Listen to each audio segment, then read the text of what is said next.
Last class में हम powers के बारे में पढ़ चुके हैं, पावर से अच्छे से इंट्रोड्यूस कर चुके हैं, क्या पावर होती है, क्या बेस होता है, ठीक है, और कैसे उसका रेसिप्रोकल होता है, कैसे हम उसको सॉल्व करते हैं, ये सब हम पिछली क्लास में पढ़ चुके हैं। आज जो हमारा टॉपिक है वो है लॉज ऑफ एक्सपोनेंट्स। और आपको पता है कि एक्सपोनेंट्स को किसको कहा जाता है? एक्सपोनेंट्स, पावर्स को ही एक्सपोनेंट्स कहा जाता है।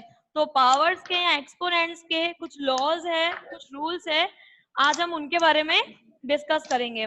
ओके, तो फर्स्ट लॉ आपका है x की पावर m इंटू एक्स की power n equals to x की पावर m प्लस n।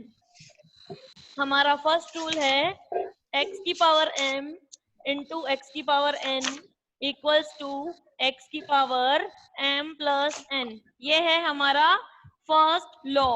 अब इस फर्स्ट लॉ में का मतलब क्या है, इस फर्स्ट रूल के अंदर क्या है, हमें ये ध्यान रखना है कि अगर बेस सेम हो, आप यहाँ पर ऑब्जर्व कर पा रहे होगे कि यहाँ जो बेस है दोनों में क्या है, इधर भी x है और इधर भी x है, ठीक है, जबकि पावर इसके ऊपर m है और इसके ऊपर n है, ठीक है। अभी अपने को सिर्फ इतना नोटिस करना है, उसके बाद इसका रिजल्ट देखेंगे। यहाँ पर जो क्या है, बेस दोनों में सेम है x और पावर दोनों की अलग अलग है m और एक की n। तो अपने को ये ध्यान रखना है कि अगर कोई भी इस टाइप से नंबर आ जाए जो एक्चुअली मल्टीप्लाई में हो, जिनके बीच में मल्टीप्लाई हो और दोनों का अगर बेस सेम हो, तो उस कंडीशन में क्या होता है, पावर ऐड हो जाती है, ठीक है। अपने को ये चीज ध्यान रखनी है कि अगर दो इस टाइप से नंबर मल्टीप्लाई में हो और दोनों का अगर बेस सेम हो, तो उस कंडीशन में जो पावर है वो ऐड हो जाती है, उसका हम ऐड कर देते हैं। देखो इसका रिजल्ट, दोनों का बेस सेम था x, तो हमने बेस को एक कॉमनली लिख दिया, एक ही x लिखा, ठीक है, और जो दोनों की पावर थी m और n, उन दोनों को क्या कर दिया, एडिशन कर दिया। और ये आपको ध्यान रखना है, ये किस कंडीशन में होगा, जब इन दोनों के बीच में मल्टीप्लिकेशन का साइन होगा। अपने को ये चीज लर्न रखनी है कि जब मल्टीप्लाई का साइन होगा और बेस सेम होगा, उस कंडीशन में ही पावर ऐड होगी। तो इसका हम एग्जांपल एक देख लेते हैं। जस्ट सपोज हमारे पास में है 2 की पावर 3 है, 2 क्यूब है, और यहाँ है हमारे पास में 2 की पावर 5, ठीक है, ये क्वेश्चन है हमारा। तो हम यहाँ पे देख रहे हैं कि दो नंबर है, दोनों का क्या है, बेस सेम है, इसका बेस 2 है, इसका भी बेस 2 है, और दोनों के बीच में क्या है, मल्टीप्लाई है। जब बेस सेम हो और बीच में मल्टीप्लाई हो तो पावर प्लस हो जाती है, ठीक है। तो इसको हम कैसे करेंगे, बेस जो दोनों सेम है उसको एक बार ही कॉमनली लिख दिया हमने, और दोनों जो पावर है, दोनों जो एक्सपोनेंट्स है उनको प्लस करके लिख दिया, 3 + 5, तो 3 + 5 = 8, ठीक है। ये हो गया इसका आंसर, 2 की पावर 8। अगर इसको आगे सॉल्व करना चाहें तो हम वो भी कर सकते हैं, 2 को 8 टाइम्स मल्टीप्लाई कर देंगे। 2 को 8 से मल्टीप्लाई नहीं करेंगे, आई रिपीट, 2 को 8 टाइम्स मल्टीप्लाई करना पड़ेगा, ओके। तो ये है हमारा फर्स्ट लॉ। इसी के बेस पे एक और एग्जांपल हम देख लेते हैं। अगर हमारे पास में क्वेश्चन है, जस्ट सपोज दूसरा एग्जांपल हम देखते हैं। हमारे पास में एग्जांपल है दूसरा, 5/x, 5/6, इसकी पावर है -3, मल्टीप्लाई, इधर है 6/5 और इसकी पावर हमें दे रखी है -5। अब इसको सॉल्व कैसे करेंगे, देखिए क्लास, मैंने आपको बताया था, देखिए अब एक जगह तो बेस है 5/6 और एक जगह बेस है 6/5, ठीक है। अब आप सोचोगे कि यहाँ तो जो बेस है वो सेम नहीं है, तो उस कंडीशन में हम ये रूल कैसे अप्लाई कर सकते हैं। तो हमें एक पॉसिबिलिटी दिख रही है इसकी कि दोनों का बेस क्या हो सकता है, सेम हो सकता है। कैसे सेम हो सकता है, अगर अपन इधर वाले फ्रैक्शन का रेसिप्रोकल कर दें, अगर हम इधर वाले फ्रैक्शन को रेसिप्रोकल कर दें तो जो बेस है वो क्या हो जाएगा, सेम हो जाएगा, ठीक है। तो इसको तो हम एज इट इज नोट कर लेते हैं। ओके, यहाँ मल्टीप्लाई एज इट इज आ गया, इसका क्या हो जाएगा, रेसिप्रोकल हो जाएगा।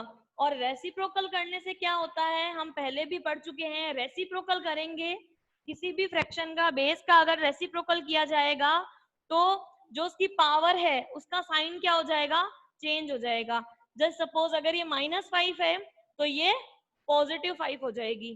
ठीक है, अपने को ये चीज ध्यान रखनी है कि अगर बेस का हम रेसिप्रोकल करेंगे तो पावर का जो साइन होगा वो चेंज हो जाएगा। मींस अगर नेगेटिव होगा तो पॉजिटिव बन जाएगा और पॉजिटिव होगा तो नेगेटिव बन जाएगा। ओके, तो अब यहाँ पर जब हमने इसको रेसिप्रोकल किया तो हम इस रूल के एक स्टेप क्लोज आ गए हैं। मींस ये जो दोनों का बेस है वो क्या हो गया है, अब सेम हो गया है। ठीक है, 5/6 और 5/6 आपको मैंने बताया। अब देखिए दोनों का बेस सेम है और बीच में मल्टीप्लाई का साइन है। जब मल्टीप्लाई का साइन होता है बीच में और जब दोनों का बेस सेम होता है तो हम क्या करते हैं, दोनों की पावर को ऐड कर देते हैं। तो उसके लिए हमें क्या करना पड़ेगा, बेस को एक बार ही लिखना पड़ेगा कॉमनली। हमने लिख दिया 5/6, दोनों का जो बेस था उसको कॉमनली लिख दिया और दोनों की पावर को प्लस कर देंगे। -3 और 5 ये दो पावर है, इन दोनों को हमने क्या करना है, प्लस करना है।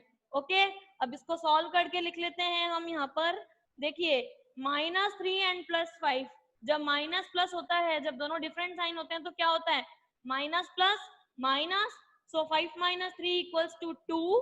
ठीक है, और इन दोनों में से जो ग्रेटर वैल्यू है वो 5 है एंड 5 क्या है, पॉजिटिव है, तो इसलिए जो इसकी पावर होगी ये जो 2 वो भी क्या रहेगी, पॉजिटिव ही रहेगी। अब इसको आगे सॉल्व करना चाहते हो तो इसको आगे सॉल्व भी कर सकते हैं। 5 की पावर जो 2 है और 6 की पावर भी 2 है, मतलब ये होल पावर है, होल स्क्वायर हो रहा है। ठीक है, तो 5 का स्क्वायर कितना होगा, 25, और 6 का स्क्वायर कितना होगा, 36। मतलब 5 × 5 करेंगे तो 25 और 6 × 6 करेंगे तो 36। तो इसका फाइनल आंसर आ गया हमारे पास में 25/36। क्लियर, तो ये हो गया हमारा फर्स्ट लॉ। ठीक है, फर्स्ट लॉ में हमें सिर्फ इस बात का ध्यान रखना है, बेस सेम हो और बीच में मल्टीप्लाई हो तो दोनों की पावर प्लस कर देनी है। ओके, अब हम सेकेंड रूल देखेंगे। ओके, तो सेकेंड लॉ क्या है, x की power m divide by x की power n equals to x की power m minus n। Means अगर बेस सेम हो और बीच में डिवाइड का साइन हो तो पावर माइनस हो जाएगी। फर्स्ट लॉ में क्या था, बीच में मल्टीप्लाई का साइन था तो पावर ऐड हुई थी। सेकेंड लॉ में डिवाइड का साइन है तो पावर माइनस हो जाएगी। ओके, अब इसका एग्जांपल हम देख लेते हैं। जस्ट सपोज हमारे पास में है 5 की पावर 3 डिवाइड बाय 5 की पावर 2। ये हमारे पास में क्वेश्चन है, 5³ डिवाइड बाय 5 स्क्वायर। ठीक है, 5 की पावर 3 है डिवाइड बाय 5 की पावर 2 दे रखा है। अब हमें सेकेंड लॉ के अकॉर्डिंग ये ध्यान रखना है कि जब बेस सेम हो और बीच में डिवाइड हो तो क्या होता है, पावर माइनस हो जाती है। तो कैसे करेंगे पावर को माइनस, सबसे पहले जो बेस सेम है उसको हमने यहाँ पर कॉमनली लिख दिया, एक बार ही लिख दिया कॉमन रूप में। उसके बाद में बीच में डिवाइड है तो पावर का क्या हो जाएगा, सब्ट्रैक्शन हो जाएगा। ठीक है, तो 3 - 2 = 1। 5 की पावर 1 मतलब 5 को एक बार ही मल्टीप्लाई करना है, मीन्स 5 एक बार है, तो इसका जो आंसर आ गया वो आ गया हमारे पास में 5। ओके, ये हो गया सेकेंड लॉ का एग्जाम्पल। इसी का एक और एग्जाम्पल हम देख लेते हैं अभी यहाँ पर फ्रैक्शन का। हमारे पास में एग्जाम्पल है इसका, देखिए 2/5, इसकी पावर हमें दे रखी है 5 डिवाइड बाय 2/5 और इसकी पावर हमें दे रखी है 3। ओके, अब ये एग्जांपल है, देखिए इसको कैसे सॉल्व करेंगे। अगेन हमें दिख रहा है कि क्या है, बेस सेम है। ठीक है, बेस सेम है तो क्या हो जाएगा, और बीच में डिवाइड का साइन है। बेस सेम है तो हमें ये चीज भी ऑब्जर्व करनी है कि बीच में डिवाइड है या मल्टीप्लाई है। अगर मल्टीप्लाई होगा तो एडिशन हो जाएगा, और बीच में अगर डिवाइड है तो पावर माइनस हो जाएगी। अभी यहाँ क्या है, बेस तो सेम है पर बीच में डिवाइड का साइन है, डिवाइड का साइन है तो पावर माइनस हो जाएगी, 5 minus 3, so 2/5, 5 minus 3 equals to 2, यहाँ पावर हो गई 2। अब इसको आगे सॉल्व करना चाहें तो 2 की जो पावर 2 होती है मीन्स 2 का स्क्वायर होगा 4 एंड 5 का स्क्वायर हो जाएगा यहाँ पर 25, सो आंसर विल बी 4/25। ओके, तो ये हो गया हमारा सेकेंड लॉ, और सेकेंड लॉ के मैंने आपको एग्जांपल बता दी। यस क्लास, तो अपना जो थर्ड लॉ है वो क्या है, x की पावर m, फिर इसकी होल पावर लगी हुई है n, और इसके ये किसके इक्वल होता है, x की पावर m इंटू n। इसका मतलब ये है कि देखिए बेस तो एक ही है, बेस के ऊपर एक पावर लगी हुई है m, फिर उसकी होल पावर एक और लगी हुई है n। ठीक है, अगर इस टाइप का नंबर आता है कि एक ही बेस के ऊपर दो पावर्स लगी हुई हो, तो जो दोनों पावर होगी उसका क्या हो जाएगा, मल्टीप्लाई हो जाएगा। ठीक है, बेस के ऊपर अगर दो पावर्स है तो दोनों पावर्स का क्या हो जाएगा, मल्टीप्लाई हो जाएगा। ठीक है, फॉर एग्जाम्पल यहाँ पर है हमारे पास में 4 की पावर 2 और यहाँ है 5। ठीक है, अब बेस तो सिर्फ एक ही है 4। ठीक है, अब इसके ऊपर एक पावर 2 लग रही है और इसकी फिर होल पावर 5 लग रही है ना, दो पावर आ गई। 4 बेस है, उसके ऊपर दो पावर आ रही है 2 और 5। तो सिंपली हमें क्या करना है, बेस को एज इट इज रख देंगे और दोनों पावर का आपस में मल्टीप्लाई कर देंगे। ओके, 2 इंटू 5, तो इसका आंसर क्या आ जाएगा 4, और इसका पावर क्या आ जाएगा 2 into 5 equals to 10। So answer will be 4 की power 10, 4 raise to the power of 10। Okay, इसका एक और एग्जांपल हम देख लेते हैं। फ्रैक्शन में हमारे पास में है 3/5 की पावर हमें दे रखी है 3, और इसकी एक और पावर हमें दे रखी है 4। ठीक है, इसको सॉल्व करना है। अब देखिए बेस हमारे पास में एक ही है 3/5, बट उसके ऊपर जो एक्सपोनेंट है, जो पावर्स है वो दो आई हुई है, पहले 3 आई हुई है फिर उसके ऊपर अगेन 4 आई हुई है। मतलब एक बेस के ऊपर अगर दो पावर्स आई हुई हो तो दोनों पावर्स का मल्टीप्लाई हो जाता है। ठीक है, बेस को हमने एज इट इज लिख दिया 3/5 और दोनों पावर 3 और 4 का मल्टीप्लाई कर दिया, तो इसका आंसर आ गया 3/5 base as it is 3 into 4 equals to 12। Okay,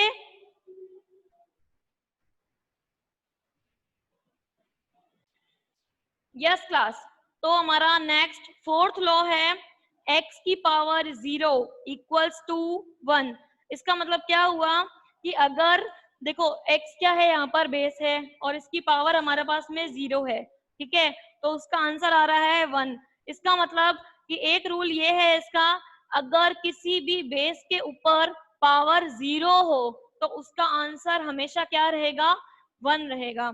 okay, अगर किसी भी if x is any rational number, अगर कोई x की जगह कोई भी नंबर आ सकता है, सिंपल डिजिट आ सकती है, फ्रैक्शन में डिजिट आ सकती है, कोई भी डिजिट हो जाए उसकी जगह पर, अगर बेस 0 है, सॉरी पावर 0 है, बेस चाहे कुछ भी आ जाए, पावर अगर 0 है तो उसका जो आंसर है वो हमेशा क्या रहेगा, 1। मतलब आपको सिर्फ एक चीज रिमाइंड रखनी है कि अगर पावर 0 देखो आप तो क्लियरली उसका आंसर 1 है, कुछ भी सॉल्व करने की रिक्वायरमेंट नहीं है। ठीक है, जैसे एग्जांपल हम देखते हैं, जैसे सपोज हमारे पास में आ गया यहाँ पर 18 की पावर 0।